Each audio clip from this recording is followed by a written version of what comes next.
This book is very detached from reality. This was very eye-opening and I learned a lot from it. I should know by now not to trust a cute illustrated cover. This book destroyed me. So fun start to the year. Some existential dread to add to the mix.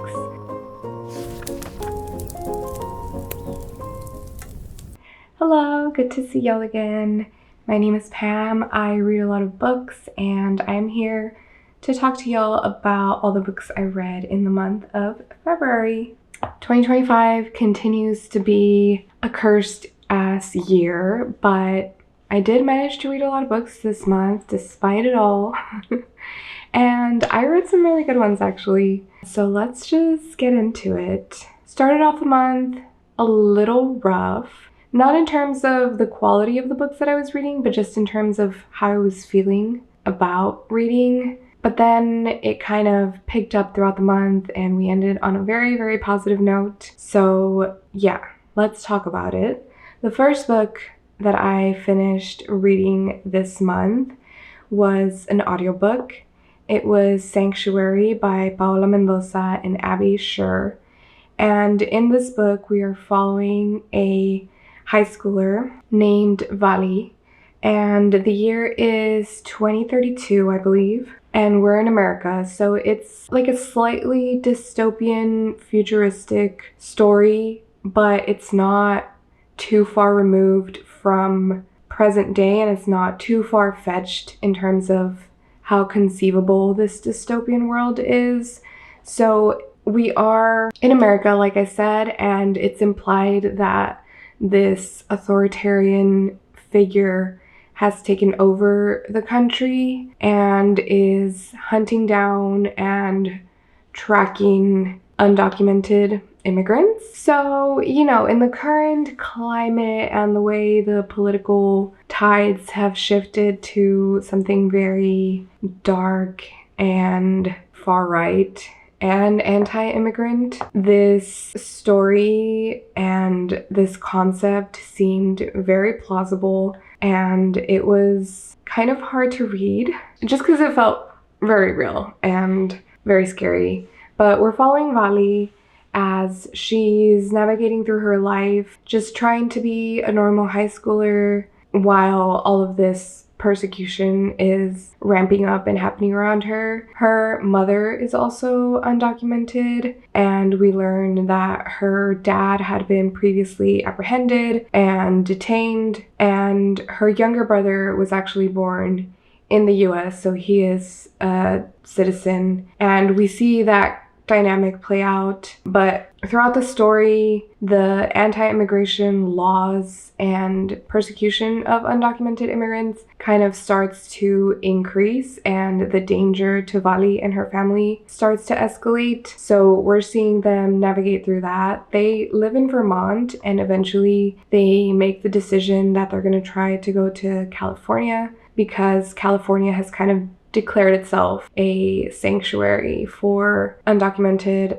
individuals. So we follow them through that journey and just see all of the perils that they encounter along the way. And it was very hard-hitting and very raw and scary, but I think, you know, in today's climate, just a very important type of story. I really appreciated this fictional look into the type of world that we could experience in the worst case scenario not too far from now. And it was a little reminiscent of real life stories that we've heard. It kind of reminded me of Solito, the memoir by Javier Zamora, who came to the US and was an undocumented immigrant, but he came as a child. And our protagonist being a high schooler and then her brother being younger than her. They're children going through these very terrifying and harrowing experiences.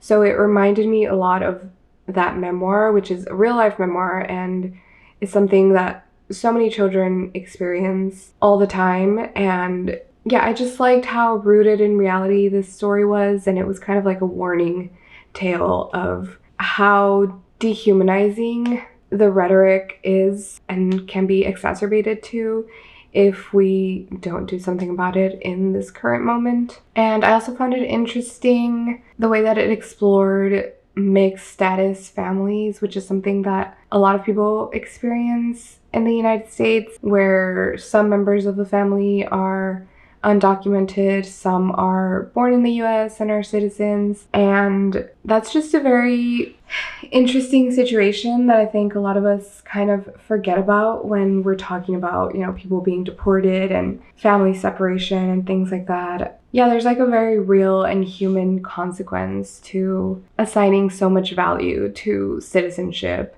And then you have this other portion of the population that is demonized and dehumanized, and you can't really separate the two. They go hand in hand. There are so many people who have family members who are undocumented and will be affected if they get deported or apprehended. And it was just, a very interesting look into very real issues. And the writing in this is very straightforward. It is a YA novel, but the topics and the things that these characters go through are very, very heavy.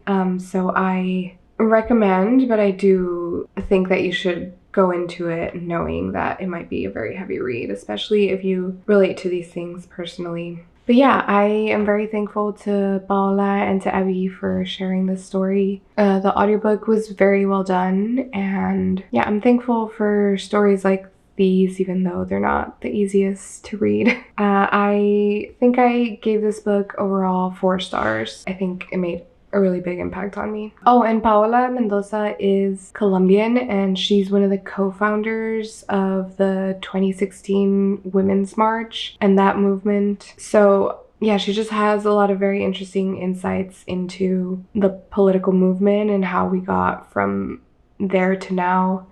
And this book was released in 2020, so 5 years ago, where these things and these issues were obviously still at the forefront, but there was kind of like this hopefulness that maybe the tide had changed, the rhetoric would shift, and maybe we would see some more pro-immigrant policies put in place. But here we are in 2025, and everything in this book has just become an even more possible, probable reality, and that's just very scary to think about. So thankful for stories and books touching on these very important topics, but very scary that we're currently living through it anyways. So fun start to the year.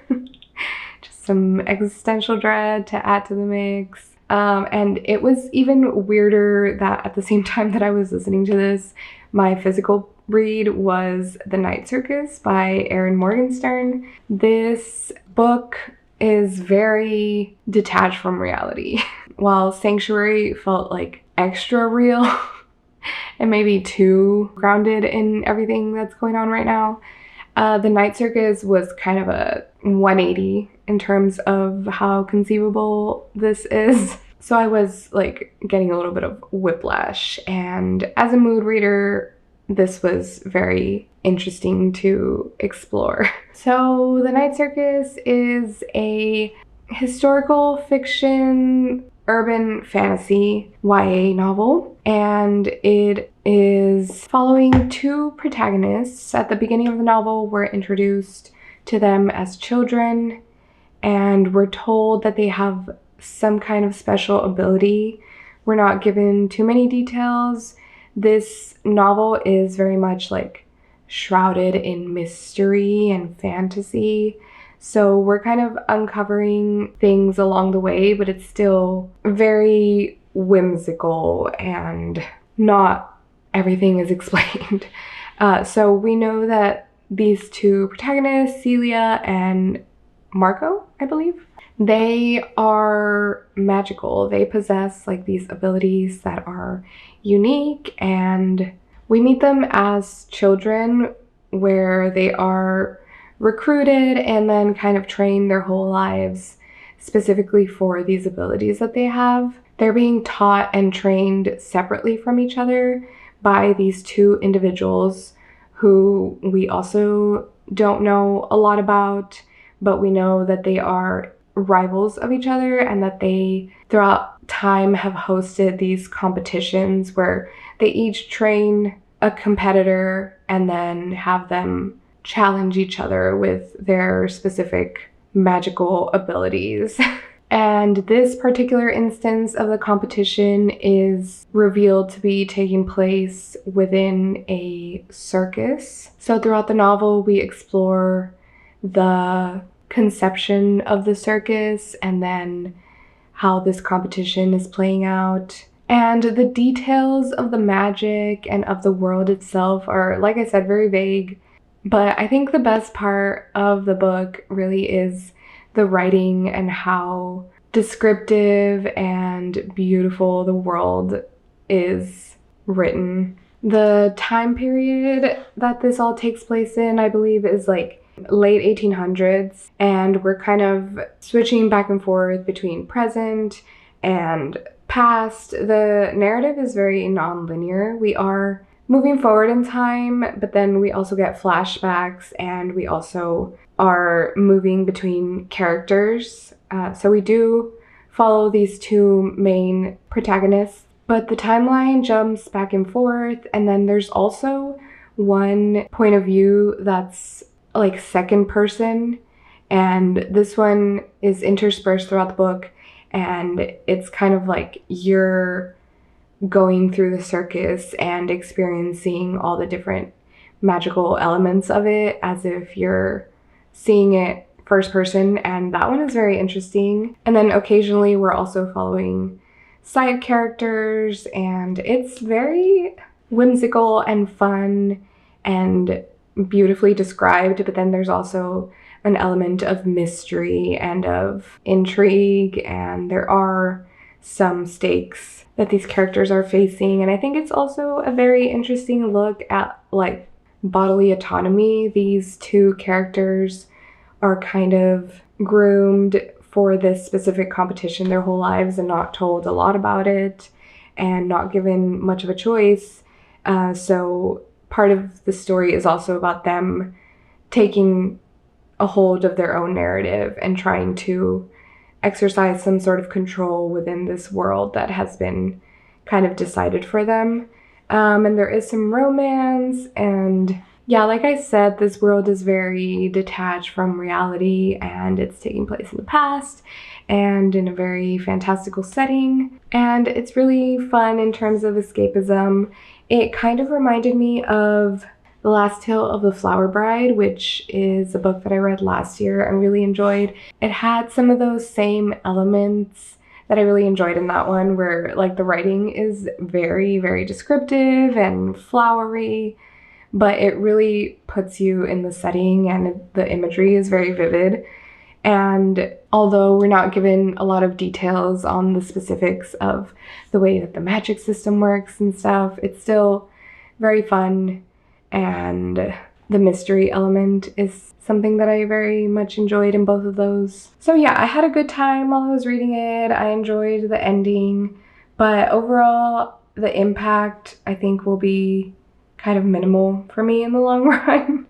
But I very much enjoyed it for what it was. And just for how cool the writing was, I think I gave it 4 stars. I feel like I've heard Caraval be described as like a knockoff version of the Night Circus, and honestly I feel like that's giving Caraval too much credit. Like the Night Circus is much better written than Caraval is. No shade. I thought Caraval was like a fun time, but the Night Circus is definitely a lot more beautiful and well written. And although in both of those I feel like there's an element of like, this is a world that you don't really understand and it's very magical and not a lot of it makes sense, I feel like even though that was true for the Night Circus, I feel like it comes back around and it ends up feeling like it makes sense and is wrapped up neatly. There's not a lot of loose ends like I feel like there was in Caraval. But yeah, that's just a side comment. I don't feel like they're comparable at all. So after I finished The Night Circus, I decided to read Madeline Miller's short story. I am a Madeline Miller stan. I love The Song of Achilles. I really loved Circe as well, and this was the only other published Madeline Miller story that I hadn't gotten to, and as you can see, it is teeny tiny. It's a novella, but really it's more of a short story, a very short story. Galatea, I don't know if I'm pronouncing that correctly, but like Song of Achilles and like Circe, this is a Greek myth retelling, and this is a retelling of the myth of Pygmalion. So in that story, Pygmalion is a sculptor who is kind of disgusted by women in the world and how unladylike and free they all are, and he's unsatisfied with the women in the world. So he sculpts a woman out of marble in the likeness of Venus. He prays to the goddess, and he basically wants this sculpture to be his ideal woman, and Venus grants him that wish and she comes to life. And that marble sculpture is Galatea, so we follow her. And in the original myth of Pygmalion, she's not even given a name. We're not really told the story from her point of view. So in this short story, Madeline Miller really gives her ownership of her own story, and we see all the abuse that she is subjected to by Pygmalion and how little authority or autonomy she's given, and how she takes her story and her life into her own hands. And although it is very short, I think it's like less than 50 pages, and this is what the pages look like. So I read this like in one sitting, and I think Madeline Miller is a genius because despite the brevity of this, I thought it was so well done. It's so impactful. And just in a few paragraphs that Madeline Miller gives us, she's able to say so much about abuse, misogyny, bodily autonomy, and what it means to be a woman in a world that wants to take control of your body, and in a world that doesn't respect a woman's point of view and a woman's right to have control over her own story.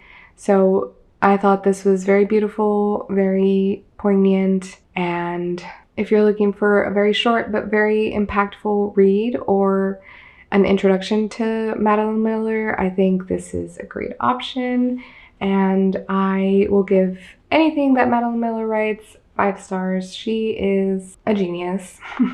And I'm glad to be caught up with her repertoire now, rounding it out with Galatea.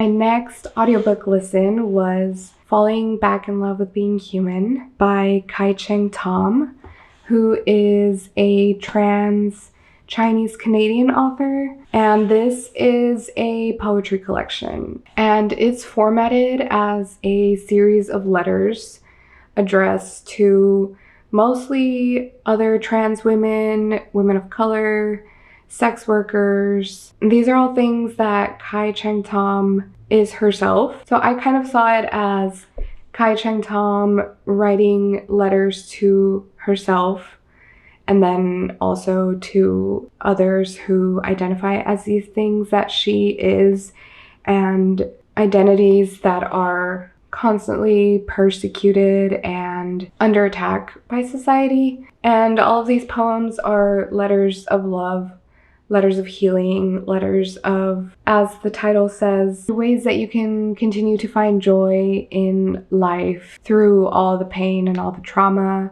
that comes along with it. And I thought this was a very beautiful poetry collection, and although maybe I'm not the target audience, I'm not a trans woman, I still found a lot of value in this. I think just having empathy and just caring for people, even if they're different from you, even if you don't fall into the same identity markers as somebody. Just like being able to relate and being able to feel their pain and feel their joy is something that is just missing in a lot of people in our society right now. And I found these poems to be very beautiful in the way that she is able to find forgiveness and find the humanity in people who don't offer the same grace to her. So she has some poems that are directed to people who have hurt her in the past, who she has had to like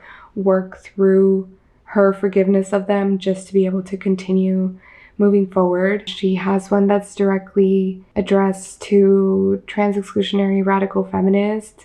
She has one that is directed at J.K. Rowling, which I found to be very healing just for myself as well. That's something that I've struggled with recently, just continuing to have like a positive outlook on life and on humanity when it feels like the world is filled with just so much hate and exclusion and individualism and selfishness.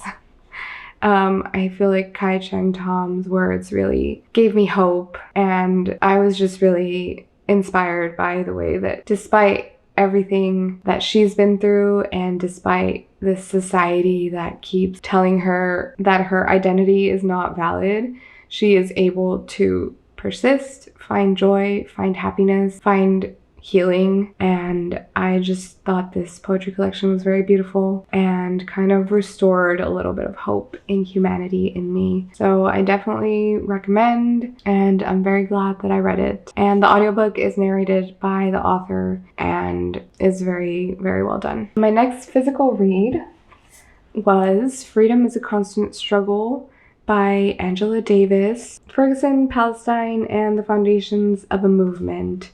This is a collection of, I guess you could describe it as an essay collection, but really it's transcripts of speeches given by Angela Davis and then also some interviews between Angela and Frank Barat. But really it's just a collection of Angela Davis's thoughts and her reflections on liberation movements across the world.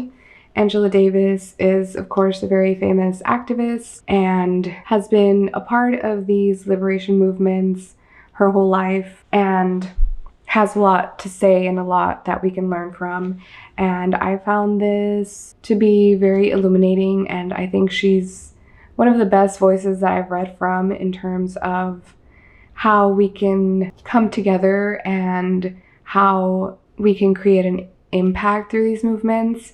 And she argues that these movements cannot be successful if they are individual and not taking into consideration all the other fights for justice that are happening at the same time. So basically she's saying that struggles are inherently intersectional and that the way that we talk about them has to be intersectional. So you can't have a feminist movement without talking about race. You can't have a fight for immigrant rights without talking about prison reform.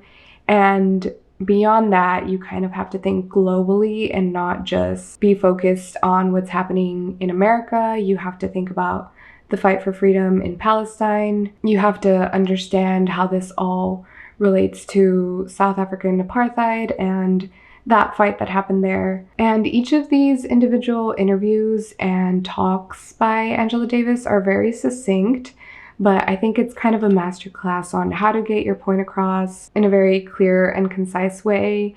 And just personally, I learned a lot from this and I definitely recommend. I think this is a very important nonfiction read, and I understand now why Angela Davis is lauded and recognized as one of the most important activists. So yeah, definitely recommend. I think this is such an important read. I think anyone would benefit from reading this. And as Angela Davis knows from being a lifelong activist, the fight for freedom and the fight for justice continues and is something that we need to just adopt as a practice for the rest of our lives. So yeah, this was very eye-opening and I learned a lot from it. My next audiobook listen was I Who Have Never Known Men by Jacqueline Hartman.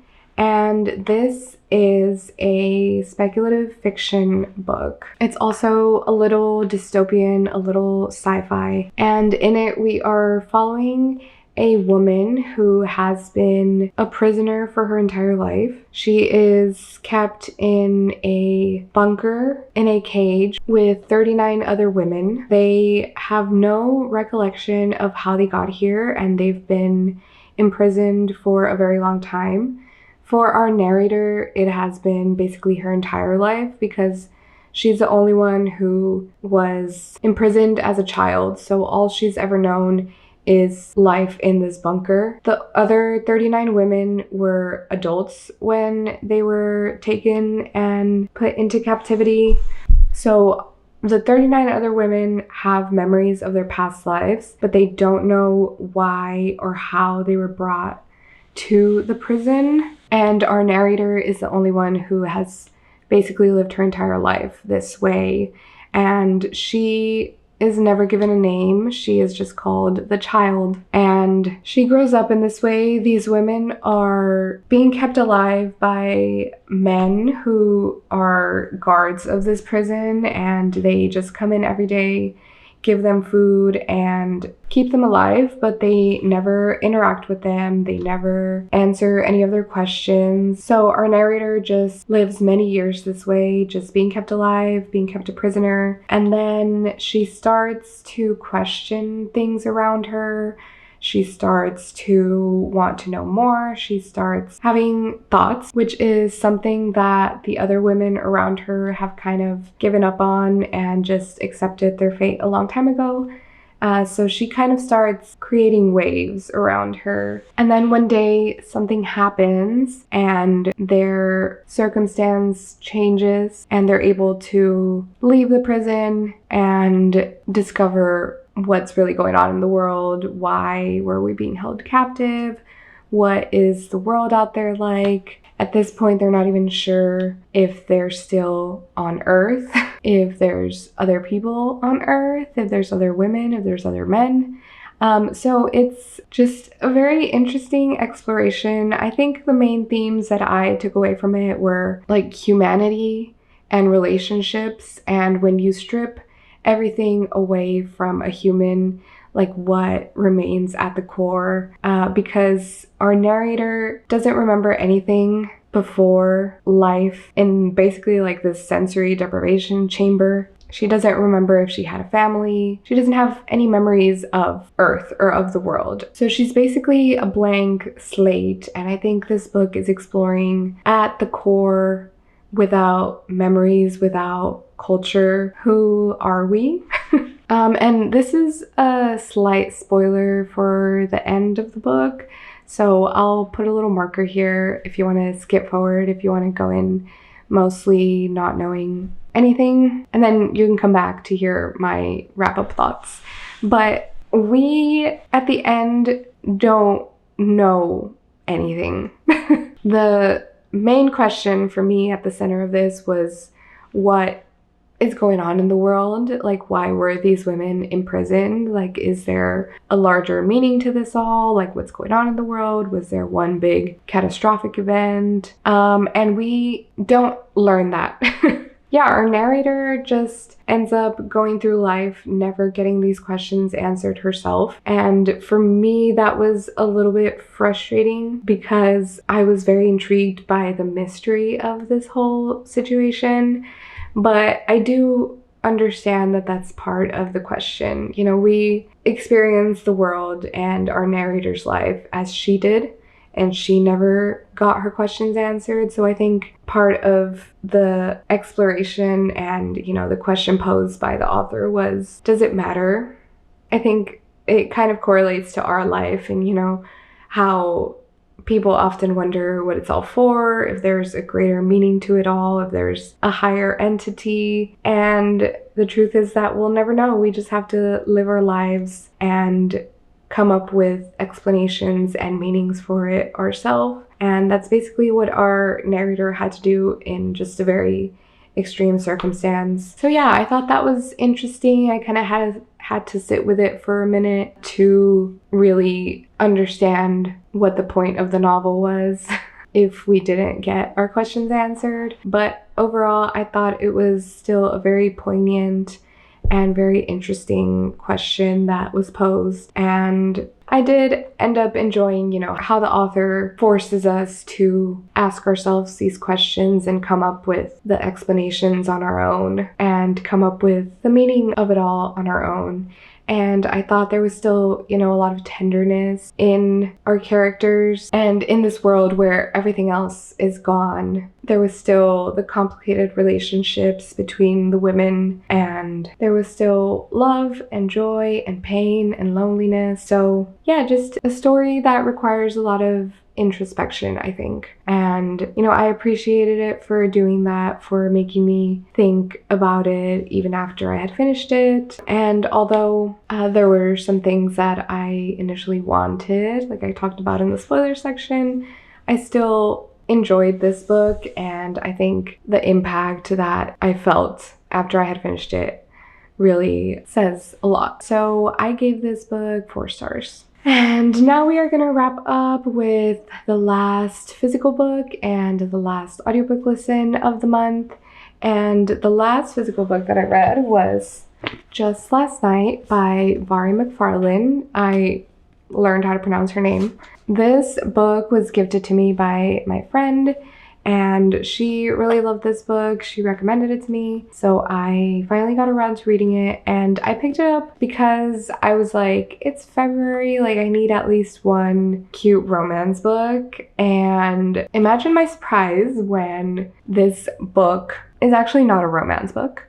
I mean, there is a romance throughout, but really, I think this is a book about grief. I won't get into spoilers, but we are following Eve and her group of friends. She has a best friend, Susie, and then Justin and Ed. They're kind of a foursome. They're in their 30s, and they're just going through their life with their complicated friendship dynamics. And then something happens that kind of changes the course of their life and changes their friendships. And I was warned that this was going to be an emotional read, but it still kind of took me by surprise. And I was like, oh, I wasn't expecting that.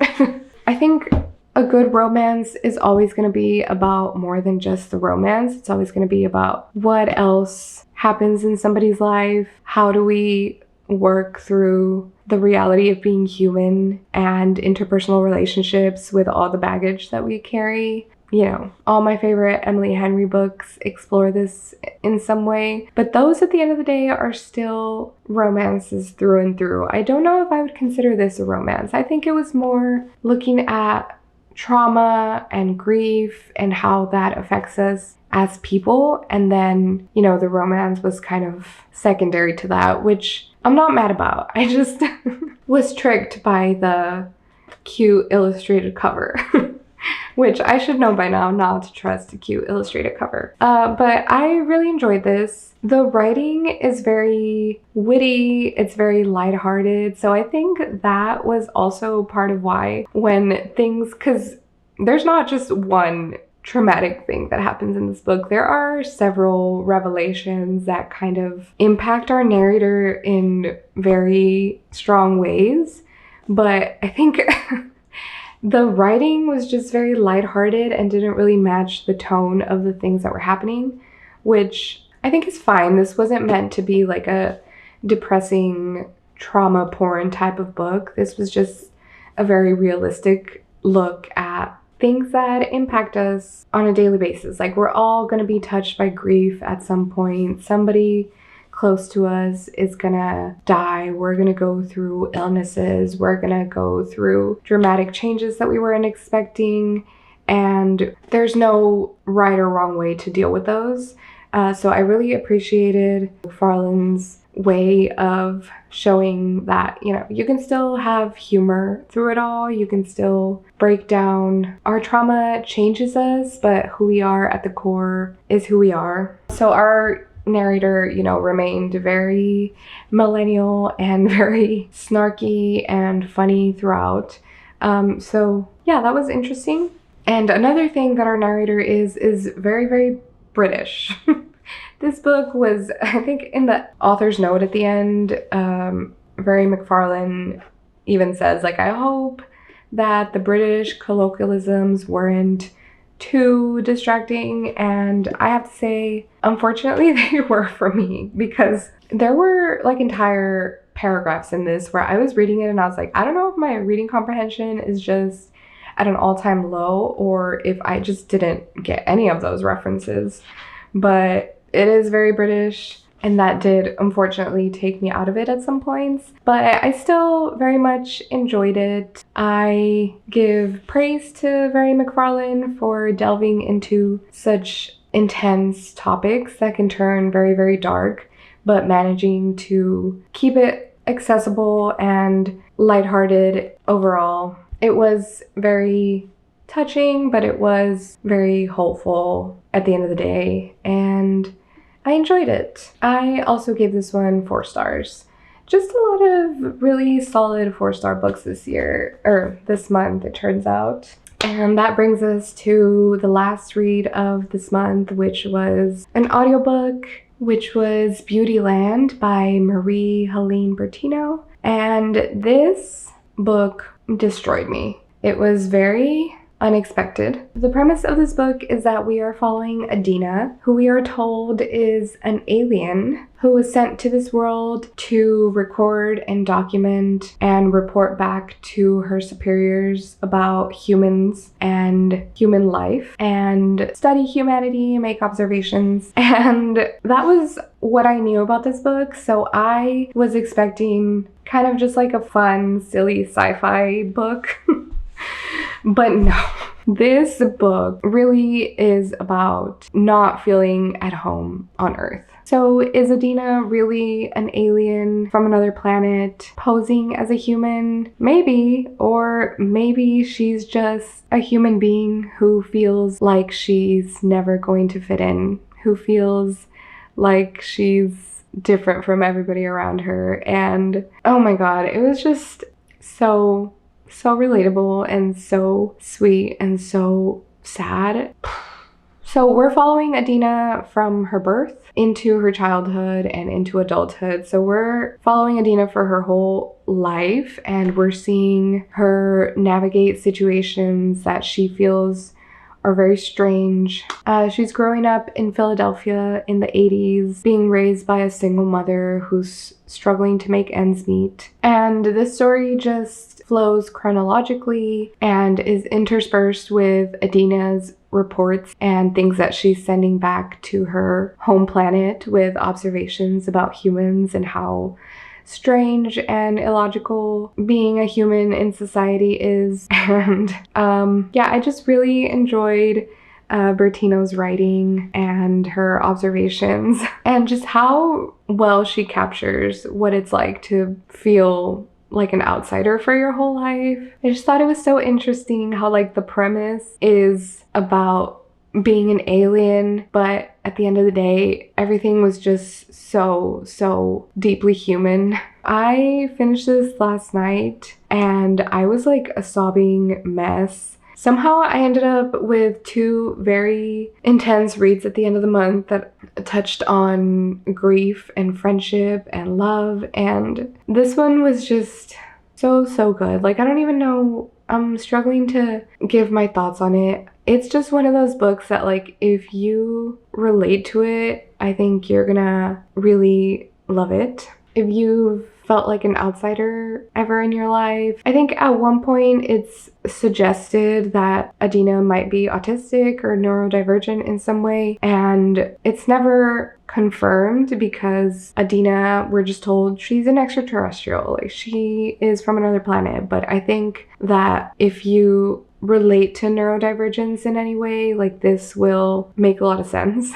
It will just hit home a lot. Yeah, in a lot of ways, Adina is just living a normal life, but internally, she's always felt different. And I think the author does a really good job of exploring like this otherness and this difference through the eyes of Adina, and how that understanding of yourself shifts and changes as you get older. Although that otherness and that feeling is always there, you do start to understand how to deal with it and how to not let it stop you from living your life as you get older, even though those feelings are always there and are always informing the way that you move through life. There was a lot of quotes that I really resonated with, but I just want to read one that I think kind of encapsulates the core of this book really well. The human lifespan was perfectly designed to be brief, but to at times feel endless.